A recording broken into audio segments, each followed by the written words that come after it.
Hey guys, this is DR Drake 63 here today. At the same time, I'm going to put a shameless plug for one of my favorite ranges and gun stores, the Modern Sportsman here in Savage, Minnesota.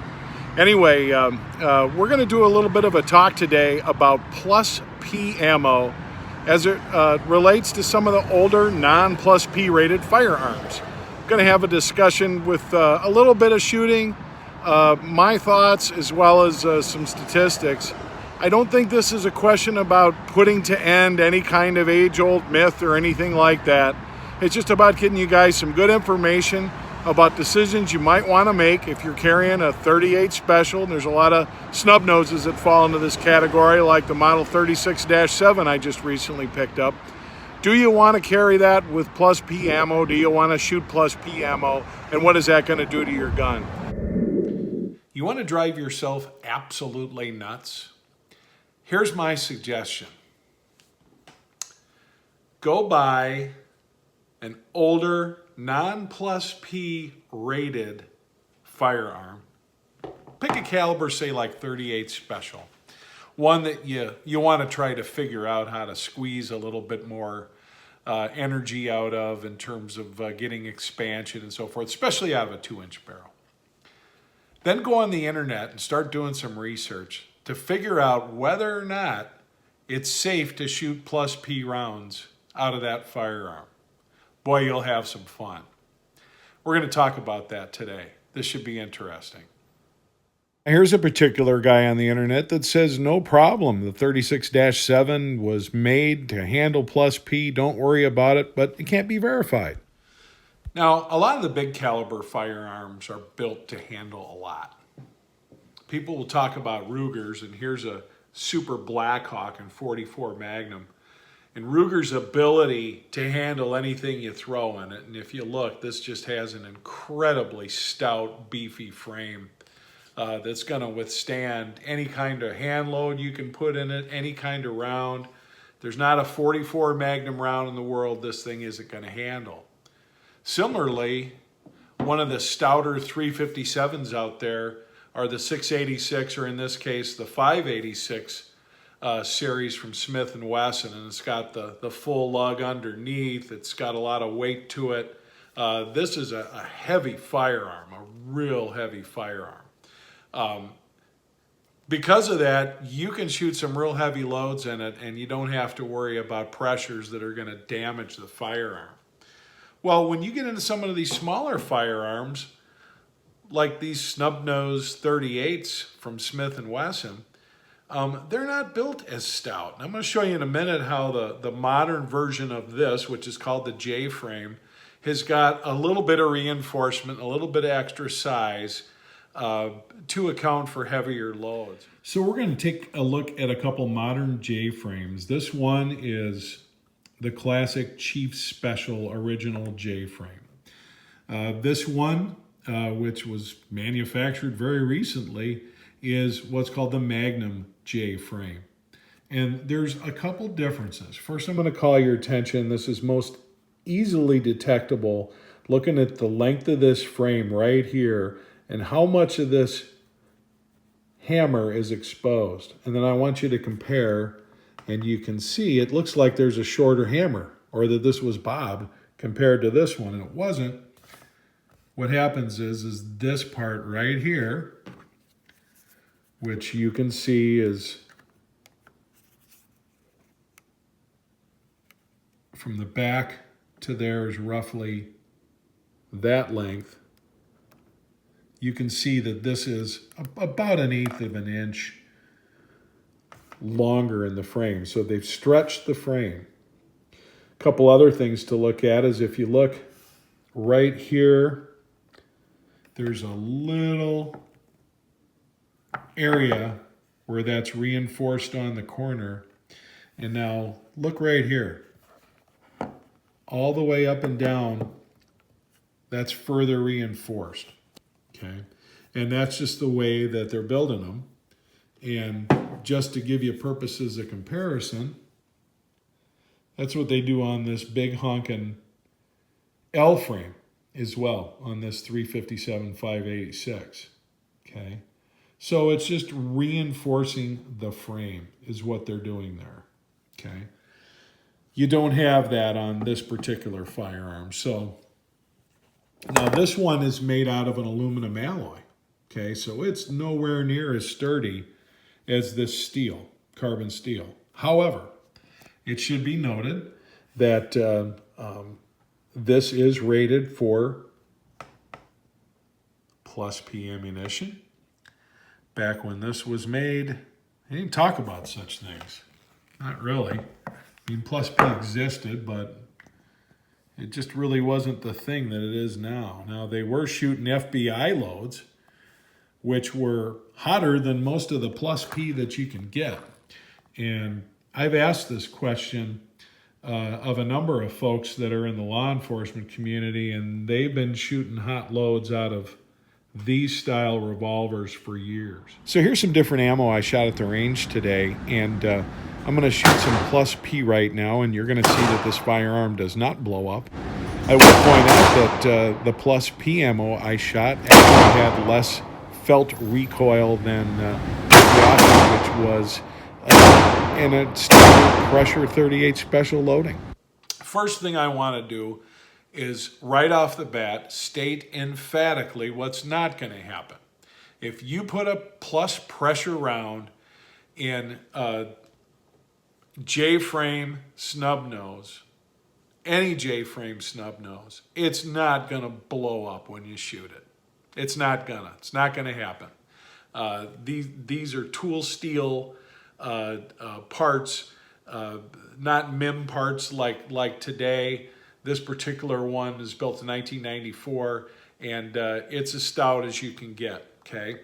But if you fire a plus P round in an older Smith & Wesson 38, and I'm not talking turn of the century older, I'm not talking 1919, I'm talking about something that's made after the 50s, certainly once you've got away from the names and you're into the model numbers.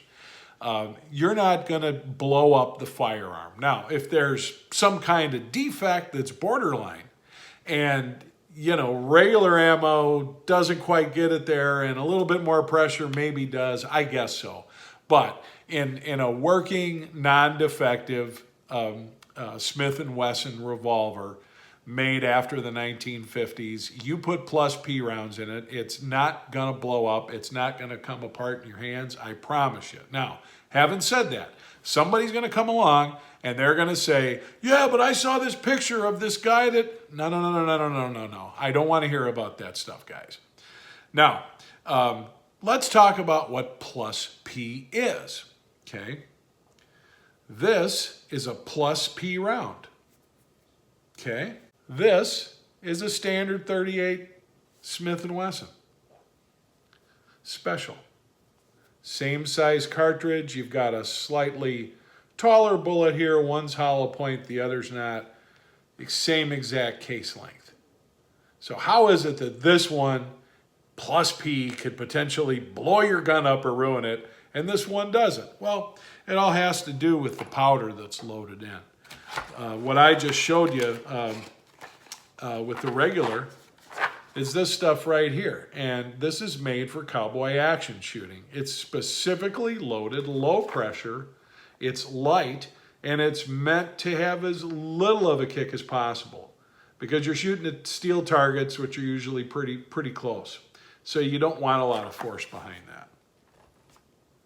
Conversely, the other bullet I showed you is a self-defense round, and it's meant to expand because it's got a hollow point, and it's meant to have higher pressure so that it will come out with the kind of velocity that will cause expansion and do the most damage to the would-be attacker. Quite frankly, this is meant to do damage to people that mean harm to you. Okay, so what's the big deal? Well, I'm going to show you in a couple minutes where I've gone to the range earlier today and I shot a standard pressure Fianchi load, 130 grains, that travels in terms of speed is traveling at 950 feet per second and it has 260 foot-pounds of force. Okay, and it's a standard pressure Fianchi load. In other words, it falls within the ANSI specs defined to be up to 17,000 pounds per square inch. Now, this same bullet right here, I don't know if you can see that or not, this plus P is a 130 grain bullet. It travels, as you can see, at 950 feet per second, and it hits at 260 foot-pounds. Okay? The exact same as the Fianchi, which is not. So what's going on with that? Well, plus P is defined as starting around 18,500 feet per second, or I'm sorry, pounds per square inch. Standard ANSI 38 special rounds, which something like this MagTech's going to fall into, or the Fianchi that we talked about, is 17,000 or less. Okay. You can get into rounds like this, which is 125 grain jacketed hollow point. It's also plus P. And that Remington goes at 995 feet per second and 242 foot-pounds. So it's hitting with less force than this, but it's going faster. And this is 130 grains and this is 125. And how does that work? Well, real easy. Force equals mass times velocity squared. So you could have two rounds going at 1,000 feet per second.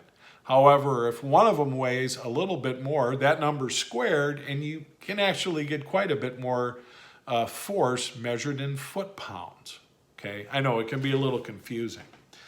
Why am I getting into all this? Quite frankly, the point I want to make today, if I go out and use this firearm, which says Smith & Wesson 38 Special plus P, and I go out and use this firearm, and it just says Smith & Wesson, okay? You look at it over here, you can see 38 Smith & Wesson Special. Doesn't say plus P. What's the difference? Well, there's probably not a whole lot of difference, okay? Before the plus P craze came along, and you know, more is better, bigger's better, faster's better, and anything we can do to charge more for this bullet, we're going to do it, right? So we've got, you know, gold inlay, and we've got cool designation, and you know, ultimate defender, and you name it. It's a lot sexier than MagTech 38 Special. Okay. If you can show critical defense, 38 Special FTX bullet plus P, if you can show that kind of stuff, it gets people excited. A lot of times there's no difference from one to the other though. So you can drive yourself nuts. Let me tell you what my philosophy is when it comes to plus P. Number one, plus P is kind of expensive. So the last thing I'm going to do is use plus P for range ammo. I'm going to use something like this for range ammo, okay? Because it's usually pretty cheap. Or I'm going to use something like the Fianchi, which we'll see in the videos. I'm going to use that for range ammo. What's cheap? Because I'm shooting a bunch of rounds, and that's the whole point. Bang, bang, bang, bang, bang. That's all we're working on, okay?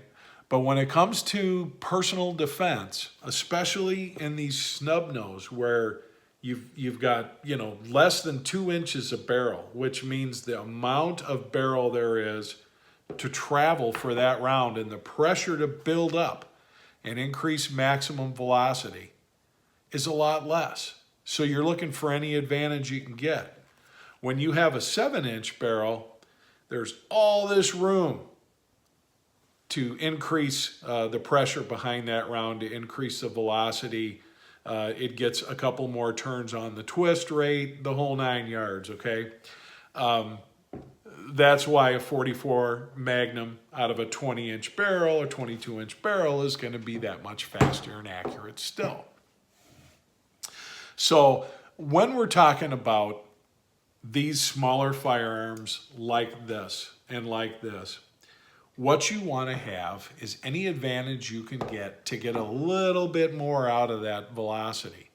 And why is that? Because the expansion of a hollow point bullet is very much going to be dictated by the velocity to which it enters the medium, which typically is going to be denim or some kind of clothing, and then perhaps going through a rib or not, and expanding. So you're looking to get as much expansion on this, which is a little bit less than 0.38 in terms of its diameter. You're trying to get this out to 0.6 or even 0.7, maybe double the size of this. You can't do that if you don't have enough velocity. So that's why plus P is such a big talker with the 38 specials. Out of a 4-inch barrel, out of a 6-inch barrel, it's not that big a deal, but this is just me talking. If I'm going to go beyond this size barrel, I'm going to go with something like this, and I'm going to go with a stouter round. And the 357, quite frankly, is about 50% more powerful than your typical 38. So the main thing I wanted to do is see if my elevation was going to be different from one load to the next, and make sure that putting plus P rounds wasn't going to be an issue in terms of point of aim, and it wasn't. I was very pleased with the accuracy of this 36-7. Very, very accurate little snub-nose revolver. So you'll see here with this particular set of targets, each one of these circles had the same ammo as I showed you a second ago, just more of it, and you can see a lot of consistency with the shot placement. Not enough difference at 21 feet to make me be concerned about switching from one ammo to the next. Plus P, no problem, is previously indicated. So just a couple final thoughts to finish up. I know this has been a longish video. It's longer than I expected it to be. But I would like to just point out that I want to take care of all my firearms and have them last as long as they can. But none of my firearms are museum pieces. That's just not my philosophy. And there's guys that are real concerned about having a firearm around for their grandkid and all that kind of stuff. I work something like this. I'm going to work it and I'm going to carry it. It's going to get blemishes on it. It's going to get a scratch on it here and there. I've never wore a gun out yet. And I probably won't, because I do clean and lubricate them, and I don't shoot the same gun constantly. I rotate through what I'm doing. While plus P or any higher pressure round in any firearm is going to produce better results in terms of terminal ballistics, who needs that when you're shooting paper? So you're not going to use it for shooting paper typically. I don't care if a gun's plus P rated or not. I'm not going to go out and buy defensive ammo so I can shoot 100 rounds at paper at the range. So I think most of us won't. So I think a lot of this argument becomes moot, and it is just that. It's an argument. It's a debate that people like to go on with because there is no definitive answer, and the Smith & Wessons of the world don't really help. Nothing against them, as I outlined earlier. They're just not going to put their arse on a sling or their neck on the line and make statements which defy somebody to try to prove them wrong and create a liability situation. But I had a discussion with somebody that was a Smith & Wesson aficionado and distributor for years, and he talked about the plus P rounds by the thousands that they fired through older non-plus P rated Smith & Wesson firearms. They worked fine. I absolutely do not pretend that I am coming out with anything definitive here. I'm just giving you my opinions and looking at stuff with my way of thinking. You may agree, you may disagree, that's fine. Let me know, leave it in the comments. One thing that we all can agree on or should agree on is we need to stick together and protect our Second Amendment rights. I suggest everyone support the National Rifle Association and or any other pro-Second Amendment organization you can. This is Dr. Drake 63 saying thanks for watching and have a great day.